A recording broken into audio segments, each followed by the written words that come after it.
yaa booga dhayi kara nabarrada bogsiin kara bulshayow garnaqi kara shacabkan basaasee baydadee fogaadee sida cawsha kala biday yow soo bambixi kara bartamaha imaan kara dadku wada bogaadshaan yaa cadaalad bogi kara xaqa baal u furi kara aaminaad ballamin kara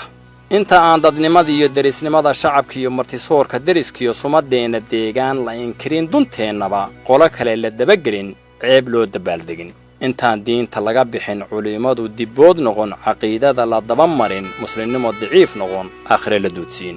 inta aan dulaaladu waxaan duunyo dhaqan iyo dalagyada inoo baxa badihiiyo wixii dihin dalka iibsha nagu odhan idinkaa dufoobee duuduuba sicirkoo dufanqaatana la odhan yaan maal daldalanayn adduunyada dan moodayn keligii wax doonayn damiirkii wax uga haray